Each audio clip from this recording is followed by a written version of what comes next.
에레미야 17장 6절 말씀을 보면은 만물보다 거짓되고 심히 부패한 것은 우리들의 마음이라고 합니다. 그래서 요즘 시대에는 자신의 생각이나 관점을 일반화를 시켜서 거짓을 진실로 왜곡하는 사람들이 많아지고 있습니다.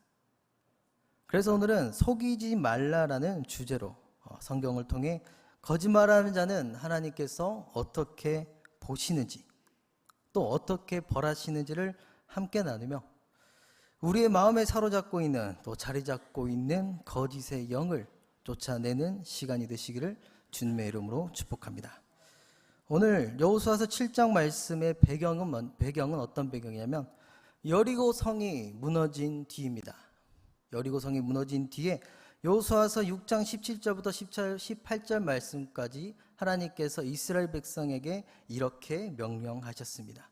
이 여리고 성을 점령한 후에 이 성과 그 가운데 있는 모든 것은 여호와께 온전히 바쳐라. 그리고 너희들 중 고통을 당하지 않게 바친 물건에서 손을 대지 말라라고 명령을 하셨습니다. 하지만 그중 이스라엘 백성 중 아간이라는 사람이 그 하나님의 명령을 들었음에도 불구하고 그 명령을 지키지 않고 아름다운 외투 한 벌과 은 200세겔과 50세겔 되는 금덩이 하나를 훔쳐 장막 안에 숨기게 되었습니다. 그리고 1절 말씀이 우리들이 지금 함께 읽을 말씀입니다. 함께 읽겠습니다. 이스라엘 자손들이 온전히 바친 물건으로 말미암아 범죄하였으니 이는 유다 지파 세라의 증손 삽디의 손자 갈미의 아들 아간이 온전히 바친 물건을 가졌음이라. 여호와께서 이스라엘 자손들에게 진노하시니라. 아멘. 아간을 통해서 이스라엘은 하나님 앞에 범죄하였습니다. 하지만 이스라엘 백성들은 또 여호수아와 장로들은 이 사건이 일어난지 몰랐고 아간이 금덩이와 옷을 챙긴 사실을 알지 못했습니다. 그리고 여리고 성을 함락한 후에 그 다음 지역으로 넘어가는 도중에 아이성이라는 성을 마주하게 됩니다. 이 아이성은 어떤 성이냐라고 성경에서 묘사를 하고 있으며 그 성은 소수였다라고 말씀하고 있고 여리고보다 작은 성이었다라고 이야기하고 있습니다. 그래서 이 아이성을 정탐했던 백성들이 여호수아와 백성들에게 와서 뭐라고 이야기를 하냐면은 이 성을 치기에 우리 모든 백성이 가기엔 수고스러우니 우리가 다 올라가지 말고 약 3,000명쯤만 올려보내서 이 아이성을 치자라고 이야기를 하게 됩니다. 하지만 자신들의 생각과는 달리 이스라엘 백성들의 생각과는 달리 다른 결과를 가지고 오게 되었습니다. 오늘 본문 5절 말씀 함께 읽겠습니다. 시작. 사람이 그들을 36명쯤 쳐 죽이고 성문 앞에서부터 스바림까지 쫓아가 내려가는 비탈에서 쳤으므로 백성의 마음이 녹아 물같이 된지라. 그들은 3,000명쯤만 올라가도 그보다 더 적은 숫자가 올라가도 아이성을 점령할 것이라고 믿었습니다. 하지만 그 믿음과는 반대로 그들은 쉽게 공략하겠지, 쉽게 이길 수 있겠지라고 생각했지만 36명이 쳐 죽임을 당하고 성문 앞에서부터 스바림까지 쫓아내려가는 비타레까지 내려갔다고 오늘 5절 말씀은 이야기를 하고 있습니다. 그리고 5절 말씀이 뭐라고 이야기하면 마지막 절에 백성의 마음이 녹아 물같이 된지라라고 이야기를 하고 있습니다. 그들의 마음이 물과 같이 됐다라고 했던 이유가 무엇이냐면 하나님께서는 여호수아와 이스라엘 백성들에게 가나안 땅에 들어가기 전에 약속하신 말씀이 있었습니다. 그것이 무엇이었냐면 가나안 땅에 내 이름을 들고 나가는 너희들에게 승리를 주겠다라고 하나님께서 명령하셨고 약속하셨던 것이 있었기 때문이었습니다. 그래서 그들은 여리고성을 함락을 시켰고 눈앞에 있는 아이성마저 하나님께서 함께 하심을 통해서 우리는 충분히 이길 수 있을 거다라고 그들은 믿고 있었습니다. 하지만 그들은 그 작은 아이성에서 패배를 하게 되었고 그 패배를 통해서 그들의 마음이 물과 같이 녹게 되었다라는 것입니다. 이 사건을 통해서 여호수아가 사람들 앞에서 옷을 찢게 되었고 이스라엘 장로들과 함께 여호와의 궤 앞에서 땅에 엎드려 머리에 티끌을 뒤집어 쓰게 되었다라고 이야기하고 있습니다. 본문 10절부터 11절 말씀 우리 한 목소리로 읽겠습니다. 여호와께서 여호수아에게 이르시되 일어나라, 어찌하여 이렇게 엎드렸느냐. 이스라엘이 범죄하여 내가 그들에게 명령한 나의 언약을 어겼으며 또한 그들이 온전히 바친 물건을 가져가고 도둑질하며 속이고 그것을 그들의 물건들 가운데에 두었느니라. 아멘. 그래서 여호수아는 그 먼지를 뒤집어 쓰고 티끌을 뒤집어 쓴 그 모습을 보시고 찾아오신 여호와의 말씀을 통해서 이스라엘 백성들 가운데 하나님께서 명령하신 그 여리고 성에서 어떤 물건이든 하나님 앞에 온전히 바치라는 명령을 지키지 않은 자가 있다라는 것을 알게 되었습니다. 그래서 본문 16절 18절 말씀 16절부터 18절 말씀을 보면은 여호수아가 이스라엘 사람들을 한 곳에 다 모으기 시작합니다. 그래서 모은 뒤에 어떤 일을 벌이게 되냐면 제비를 뽑기 시작하게 됩니다. 그래서 처음에 제비를 뽑았을 때 유다 지파가 뽑혔고 그 다음으로 제비를 뽑았을 때 그 유다 지파 속에서 세라 족속이 뽑혔으며 세라 족속 가운데 또 제비를 뽑으니 삽디는 할아버지입니다. 할아버지가 뽑혔고 그 다음에 제비를 뽑았더니 갈미의 아들인 아간이 뽑히게 되었습니다. 어떻게 보면 이렇게 제비를 뽑았던 이 상황은 하나님께서 아간에게 회개할 수 있는 자신의 죄를 고백할 수 있는 기회를 주셨을 것입니다. 유다 지파가 뽑혔을 때 하나님이 알고 계시나? 라는 생각이 들었을 것입니다. 그리고 세라 족속이 뽑혔을 때 아는 것 같은데? 라는 생각이 들었을 겁니다. 또한 삽디가 뽑혔을 때는 그는 확신이 들었을 것입니다. 하나님께서 지금 나를 벌하시기 위해서 제비를 뽑고 있는 것이고 나를 지금 찾고 계시는 것을 분명히 알았을 것입니다. 그리고 난 다음 자신이 뽑혔을 때 그는 그에게 주어진 마지막 기회마저 저버리게 되었습니다. 그래서 여호수아와 그 장로들과 이스라엘 백성들은 아간의 모든 소유물을 가지고 아골 골짜기라는 곳을 올라가서 그가 가지고 있었던 모든 소유물, 그의 아내와 그의 가족과 그의 가축들과 그의 모든 소유물을 돌로 치고 불로 태우게 되었습니다. 이러한 사건이 신약 성경에서도 나타난 적이 있습니다. 어떤 말씀이냐면 사도행전 5장에 아나니아와 삽비라에 대한 이야기가 나옵니다.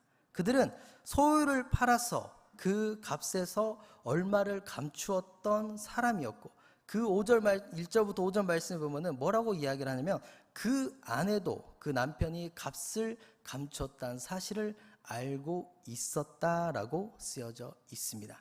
사도행전 5장 3절 말씀 우리 함께 읽겠습니다. 베드로가 이르되 아나니아야 어찌하여 사탄이 내 마음에 가득하여 내가 성령을 속이고 땅값 얼마를 감추었느냐. 이 말씀 또 이 책망을 들은 후에 아나니아의 혼이 그에게서 빠져나왔고 그는 죽임을 당했습니다. 그리고 이 혼이 떠난 후 3시간이 지난 후에 그의 아내였던 삽비라가 찾아와서 자신의 남편이 했던 거짓말을 또 베드로에게 똑같이 하게 됩니다. 베드로가 물어봤습니다. 이것이 전부이냐? 라고 물어봤었을 때 삽비라는 제가 가진 것이 또 가지고 온 것이 저의 전부입니다 라고 이야기를 하게 됩니다. 그리고 베드로는 아나니아에게 했던 그 말을 똑같이 한 후에 삽비라의 혼이 그에게서 떠나갔고 그 여자를 메어다가 남편 옆에 장사하게 되었습니다. 방금 사도행전 5장 말씀을 통해서 우리가 한 가지 깨달을 수 있는 한 부분은 아간이 범죄를 했을 때 왜 그의 가족과 그의 소유물이 왜 함께 돌에 맞아서 불에 탔는지를 알 수가 있습니다. 사도행전 5장 말씀 방금 이야기했던 것처럼 아나니아가 그 값을 얼마를 숨겼을 때 삽비라가 알았습니까? 몰랐습니까? 그 사실을 알고 있었다라고 했습니다. 그 결과 아나니아와 그 아내 삽비라는 같이 죽임을 당했습니다. 아간은 어땠을까요? 아간도 하나님께서 명령하셨던 그 하지 말라고 했던, 가지지 말라고 했던, 취하지 말라고 했던 그 금덩이와 옷 외투를 자신의 집으로 가지고 왔었을 때 그의 아내는 몰랐을까요? 그의 가족은 그 사실을 몰랐을까요? 분명히 알았을 거라는 것입니다.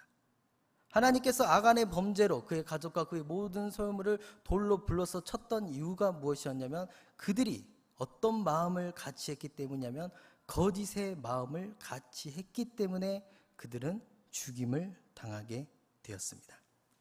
갈라디아서 6장 7절 말씀 우리 함께 읽겠습니다. 스스로 속이지 말라. 하나님은 만홀히 여김을 받지 아니하시니 사람이 무엇이든지 심든지 그대로 거두리라. 아멘. 여기서 나오는 만홀이라는 말씀은 어떤 의미를 가지고 있냐면 무심하고 소홀하다라는 의미를 가지고 있습니다. 이것을 헬라어로 번역하면 미크테리조, 콧김을 뜻한다고 합니다. 즉, 이 만홀히 여기다라는 의미는 콧방구를 꼈다라는 것입니다. 다시 우리가 아간과 그의 아내의 상황을 다시 되돌아가 보면은 또 방금 아나니아와 삽비라의 상황을 되돌아보면은 이 사람들은 분명히 이랬을 것입니다. 그들이 하나님의 명령을 지키지 않고 하나님을 속이는 그 당시에 야 우리가 이런 일을 하면 안 되지 않느냐, 이것은 하나님 앞에 범죄하는 것이고 하나님이 다 보고 계신다라고 이야기를 했었을 때 아간과 그의 가족들 아나니아와 삽비라는 어떤 마음을 가지고 있었냐면 하나님을 만홀히 여겼다라고 하는 것입니다. 하나님이 어떻게 알아? 내 장막 안에 숨기면 하나님도 모를 거야. 여호수아도 모를 거야. 이렇게 숨겼다 그래서 내가 얼마에 팔았는지 베드로가 어떻게 알 거야? 하나님은 절대 모를 거고 베드로는 절대 모를 거야 라고 생각을 했을 것입니다.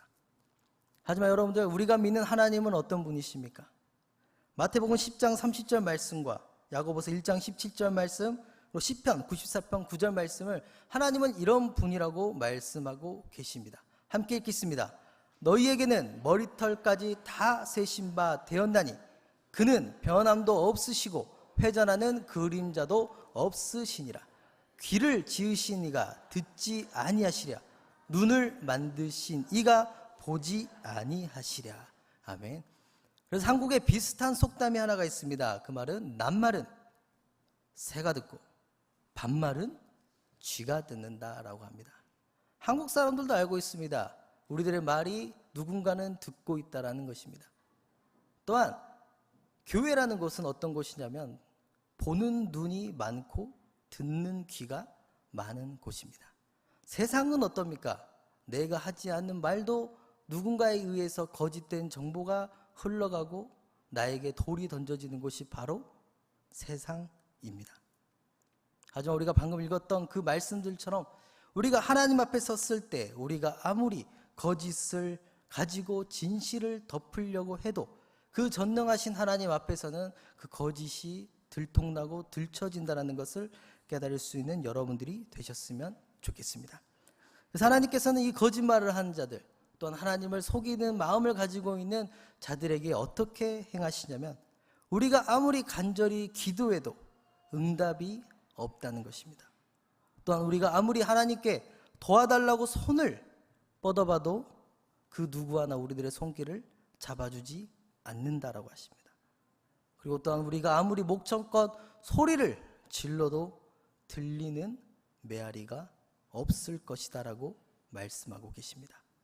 그 이유는 이사야서 59장 2절 말씀에 그 이유가 써져 있습니다. 이사야서 59장 2절입니다. 제가 읽을게요. 자, 오직 너희 죄악이 너희와 너희 하나님 사이를 갈라놓았고 너희 죄가 그의 얼굴을 가리어서 너희에게서 듣지 않으시게 함이니라 라고 말씀합니다. 무엇이 우리와 하나님 사이를 갈라놓았습니까? 내가 지었던 죄악입니다. 오늘은 그 죄악을 저는 하나님을 속이는 그 마음을 죄악이라고 이야기하고 싶습니다. 우리가 하나님을 속이고 남들에게 거짓을 말하는 그 입술 때문에 우리와 하나님 사이가 멀어졌고 우리가 아무리 하나님을 애타게 불러도 하나님의 얼굴은 그 죄악에 가리워져서 우리를 듣지 못하고 있다라고 말씀하고 있습니다. 하지만 우리가 두려워하지 말아야 될 이유가 있습니다. 우리가 걱정하지 않아도 되는 이유가 있습니다. 그것은 하나님의 마음이 디모데전서 2장 4절부터 6절 말씀을 통해서 우리를 이 말씀으로 위로해 주시고 계시기 때문입니다. 함께 읽겠습니다. 하나님은 모든 사람이 구원을 받으며 진리를 아는 데 이르기를 원하시느니라. 하나님은 한 분이시요 또 하나님과 사람 사이에 중보자도 한 분이시니 곧 사람이신 그리스도 예수라. 그가 모든 사람을 위하여 자기를 대속물로 주셨으니 기약이 이르러 주신 증거니라. 아멘. 이 말씀을 통해서 하나님은 우리들에게 어떤 것을 말하고 싶으시냐면, 그런 거짓을 말하는 자들도, 그런 하나님을 속이는 그런 마음을 가진 자들도 하나님 앞에 나오라고 말씀하고 계십니다. 너희들의 어떤 제약이 내 눈을 가리고 내 귀를 막을지라도 하나님께서는 누굴 보내주셨다고 말씀하시면 예수를 보내어 우리들의 그리스도가 되게 하셨고, 그 대속물을 통해서 우리가 하나님께 나아갈 수 있고 하나님께서 우리들의 기도를 들어주시고 응답해 주시겠다라고 약속하고 계신다라는 것입니다. 그리고 마지막으로 이사야 1장 18절 말씀 함께 읽겠습니다. 여호와께서 말씀하시되 오라 우리가 서로 변론하자. 너희의 죄가 주홍 같을지라도 눈과 같이 희어질 것이요 진홍같이 붉을지라도 양털같이 희게 되리라. 아멘. 그래서 이 시간을 통해서 전 여러분들에게 어떤 말씀을 전하고 싶다면, 말씀을 통해서 나의 죄가, 나의 거짓된 마음들과 나의 거짓된 입술이 하나님 앞에 드러나는 것을 부끄러워하거나 두려워하지 않으셨으면 좋겠습니다. 방금 읽었던 말씀 중 하나님께서는 언제나 우리를 부르시고 변론하자라고 말씀하시며, 그 변론하는 말씀을 통해서 우리를 책망하기 위해서 불러주시는 것이 아닌, 우리에게 멸망을 가져다 주기 위해서 이 자리를 불러주시는 것이 아니라, 우리의 죄가 주홍 같을지라도 눈과 같이 희게 만들어주신다고 약속하셨고, 우리들의 진홍같이 붉을지라도 양털보다 더 희게 만들어주겠다라고 이 시간 말씀하고 계십니다. 말씀을 맺으려고 합니다. 남들은 지금 이 시간에 휴식을 취하고 있습니다. 하나님을 믿지 않는 사람들은 지금 이 시간 친구들을 만나고 동기들을 만나서 술 한 잔을 기울일 수도 있습니다. 또 어떤 사람은 집에 들어가서 발 뻗고 편하게 누워있는 그런 시간입니다. 하지만 우리들이 하나님을 믿는 그 믿음을 통해서 우리가 이 자리에 나온 이유가 무엇입니까? 우리는 이 시간 하나님 앞에 나온 이유는 말씀을 통해서 내 자신을 하나님 앞에 온전히 드리며 거듭남을 경험하기 위해서 우리는 이 자리에 모였습니다. 하지만 우리들이 거듭남에 대해서 한 가지 바로잡고 가야 될 것이 무엇이냐면, 거듭남은 일회성이 아닙니다.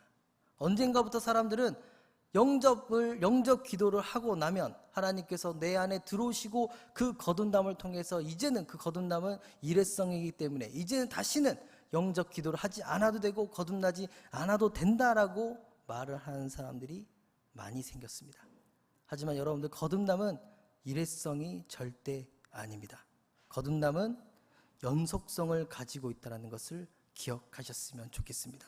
매일같이 하나님 앞에 나와서 하나님 말씀을 듣고 깨닫고 거듭나는 자에게 하나님의 능력이 영원토록 함께 하실 것입니다.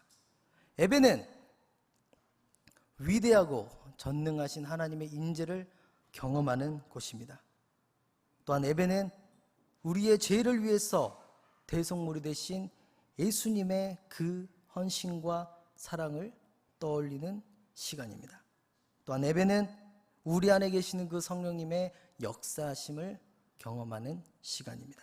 그리고 마지막으로 그 성부, 성자, 성령을 통해서 만물보다 거짓되고 부패한 것이 나의 입술이고 나의 마음을 발견하는 시간입니다. 그래서 여러분들이 이곳에서 예배하는 그 장소에서 하나님의 능력을 경험하는 여러분들이 되셨으면 좋겠습니다. 내 죄가 말씀을 통해서 드러났을 때, 내가 사람들 모르게 거짓말을 하며 잘못된 말들과 잘못된 행동들을 옮겼던 그런 일들,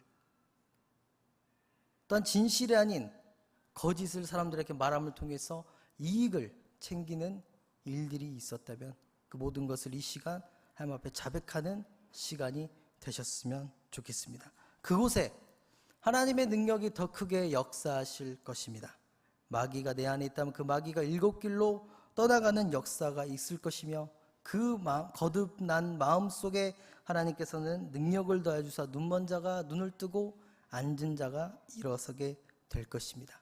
또한 넘어진 자가 있다면 하나님께서 다시 세우실 것이고 상처받은 자가 있다면 하나님께서 이 시간 치료해 주실 줄로 믿습니다. 그래서 여러분 사랑하는 영광의 모든 성도님들이, 세상은 거짓으로 가득 차 있습니다.